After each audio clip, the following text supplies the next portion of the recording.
नमस्कार, मैं प्रियंका। आप देख रहे हैं 4 PM। सुप्रीम कोर्ट की सुनवाई के बीच जब वकील ने सीजेआई गवाही की तरफ जूता मारा तो असल में क्या हुआ, जब मैं आपको लाइव सुनवाई का वीडियो दिखाऊंगी तो आपकी भी आंखें फटी की फटी रह जाएंगी। दावा तो किया जा रहा है कि सीजेआई गवाही को जूता नहीं लगा है, लेकिन सच्चाई क्या है? पहले वीडियो देखिए, फिर गुस्से में आग बबूला हुए सीजेआई गवाही ने आखिर क्यों मोदी सरकार को नोटिस थमाया है, उस पर आते हैं। तो वीडियो में आप देख सकते हैं कि किस तरीके से सीजीआई गवाही की तरफ कुछ आता है और सीजीआई गवाही भौचक्के रह जाते हैं। एक तरफ सीजीआई गवाही हड़बड़ाते हैं, वहीं दूसरी तरफ सुनवाई में खड़े हुए वकील चिल्लाते हैं। ये वीडियो भयंकर सोशल मीडिया पर वायरल हो रहा है और इस वीडियो में साफ दिखाई दे रहा है कि किस तरीके से सीजीआई गवाही के बेहद नजदीक से एक ऑब्जेक्ट गुजरा है। फिलहाल इस ऑब्जेक्ट को लेकर दावा ये किया जा रहा है कि ये ऑब्जेक्ट जूता है। आपको बता दें, इस वीडियो को लेकर ग्रोक ने पुष्टि कर दी है। ग्रोक ने कहा है कि ये वीडियो 6 अक्टूबर 2025 की सुप्रीम कोर्ट की सुनवाई की घटना का है, जिसमें राकेश किशोर ने सीजीआई गवाही की तरफ जूता मारा है। ये वीडियो AI जनरेटेड नहीं है, ये वीडियो असली फुटेज है और इस फुटेज में साफ दिखाई दे रहा है कि घटना वास्तविक है। ग्रोक ने आगे कह दिया है कि ये जो निशाना है, जो जूता मारा गया है, वो तो मिस हो गया है, लेकिन कैमरे के एंगल से लग रहा है कि सीजीआई गवाही को जूता लगा है। फिलहाल इस वीडियो की पुष्टि हम नहीं करते हैं। आपको बता दें, जब से वीडियो निकलकर सामने आया है तब से सोशल मीडिया पर बवाल खड़ा हो गया है और सवाल किया जा रहा है कि आखिर क्यों सीजीआई गवाही ने जूता मारने वाले राकेश किशोर को माफ कर दिया है।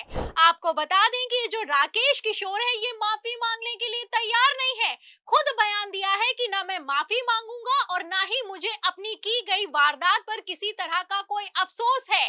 मतलब माफी तो मांगी नहीं गई, लेकिन सीजीआई गवाही ने माफ क्यों किया है, सवाल खड़ा होता है। आपको बता दें कि खबरें तो यहां तक निकलकर सामने आ रही हैं कि कोर्ट रूम में जूता उछालने वाले वकील को सीजीआई गवाही ने जूता वापस दिलवा दिया है और तो और उसे रिहा तक करवा दिया है। अब सीजीआई गवाही ने रिहा करवाया है, सीजीआई गवाही ने जूता वापस करवाया है, या फिर कि यहाँ पर दिल्ली पुलिस ने खेला किया है, सवाल खड़ा होता है। भाई ये है, किसी को आप भीख नहीं दे सकते तो उसका बर्तन तो मत तोड़ दीजिए, उसको इतना जलील तो मत कर दीजिए कि भगवान के सामने मेडिटेट करो।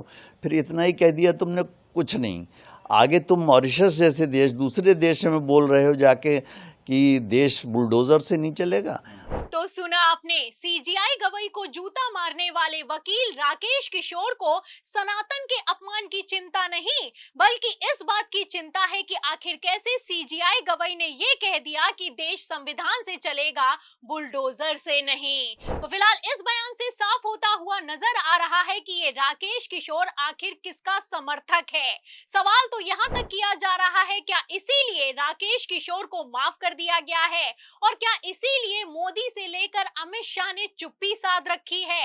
आपको बता दें, पहले तो प्रधानमंत्री नरेंद्र मोदी से लेकर अमित शाह सीजीआई गवाही पर हुए जूता कांड को लेकर कुछ बोले नहीं, लेकिन उसके बाद जब भयंकर दबाव पड़ा तो प्रधानमंत्री नरेंद्र मोदी की तरफ से सीजीआई गवाही को फोन किया गया है। एक तरफ मोदी ने फोन किया है, दूसरी तरफ अमित शाह ने ना अभी तक कोई फोन किया है और ना ही किसी तरह का ट्वीट किया है।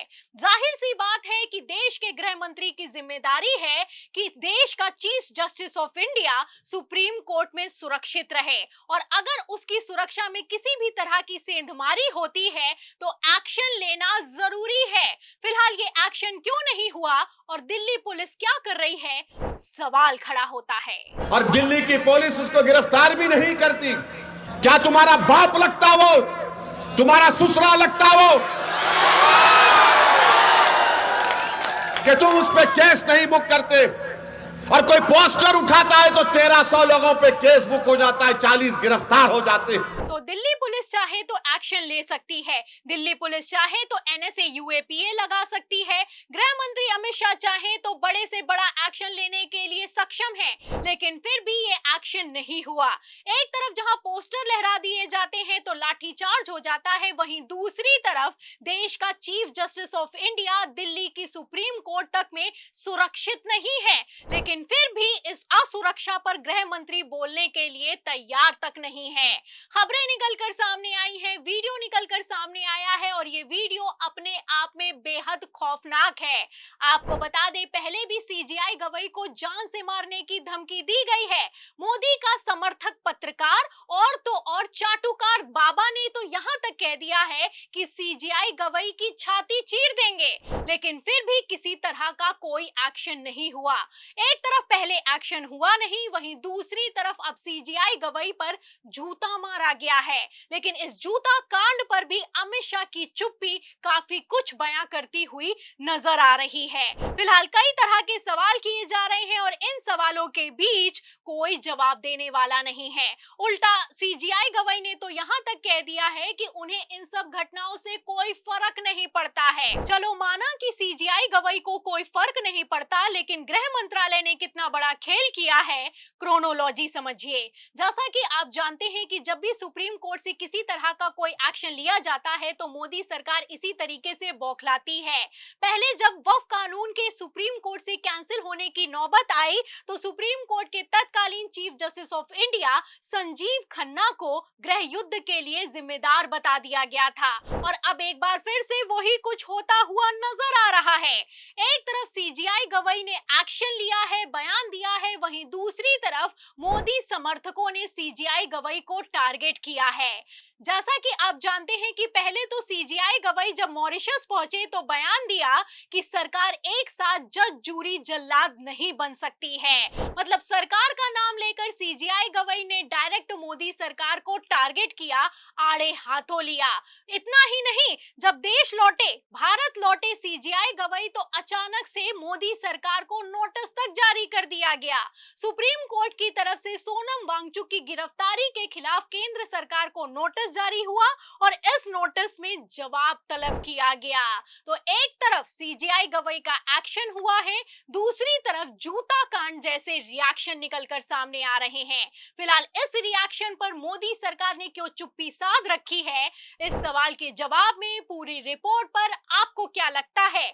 आखिर सीजीआई गवई की सुरक्षा में चूक के लिए असल जिम्मेदार कौन है? जो भी आप सोचते हैं सवाल के जवाब में हमें कमेंट बॉक्स में जरूर लिखें। वीडियो को ज्यादा से ज्यादा शेयर करें, हमारे चैनल को लाइक करें, सब्सक्राइब करें, ज्वाइन करें। फिर मिलती हूँ अगली खबर के साथ, तब तक के लिए धन्यवाद।